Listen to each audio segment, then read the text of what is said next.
Alors, qu'est-ce que le stoïcisme ? Au sens le plus littéral, c'est une ancienne philosophie de la Grèce et de Rome. Mais quand les gens entendent le mot philosophie, ils pensent qu'elle attend que ce n'est pas pratique, que ce n'est pas pour eux. En réalité, le stoïcisme est la philosophie la plus pratique de toutes. L'entrepreneur Tim Ferriss dirait que c'est comme un système d'exploitation personnelle.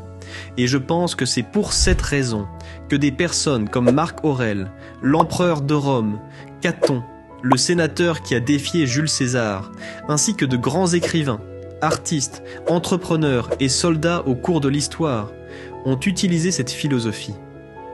C'est parce qu'elle les aide à résoudre les problèmes de la vie.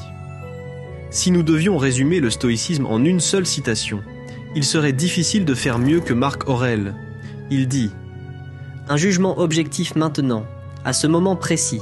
Une action désintéressée maintenant, à ce moment précis.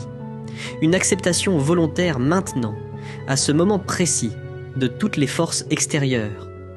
C'est tout ce dont tu as besoin. » Les trois disciplines sont essentiellement la discipline de la perception, c'est-à-dire comment tu vois les choses, la discipline de l'action, c'est-à-dire les actions que tu entreprends dans le monde, et ensuite la volonté, c'est-à-dire comment tu endures et supportes les difficultés et les souffrances de la vie. Le stoïcisme a été fondé à Athènes par Zénon au début du IIIe siècle avant Jésus-Christ. C'était en fait un marchand. Il subit un naufrage, perd tout et découvre la philosophie dans le processus. Et puis, les trois stoïciens les plus célèbres après Zénon montrent à quel point cette philosophie est diversifiée. Il y a Marc Aurèle, l'empereur de Rome, l'homme le plus puissant sur terre. Épictète, qui est né esclave et a fini par fonder sa propre école.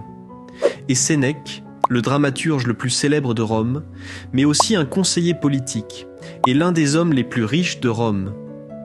Ainsi, d'une certaine manière, c'est une philosophie conçue à la fois pour l'adversité extrême, comme un ancien esclave, et pour le succès extrême, le pouvoir, la richesse, l'influence. Contrairement à certaines philosophies qui sont un peu éloignées du monde, qui sont théoriques, le stoïcisme est conçu pour l'homme et la femme du monde.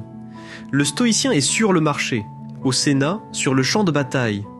Il crée une grande œuvre d'art. Le stoïcisme est là, en quelque sorte, comme une boussole intérieure. C'est un système d'exploitation qui les guide alors qu'ils vivent leur vie avec des tentations, des souffrances, des difficultés et du stress. Le stoïcisme est la philosophie qui les guide, qui les aide à naviguer dans les difficultés de la vie d'une manière très pratique et concrète.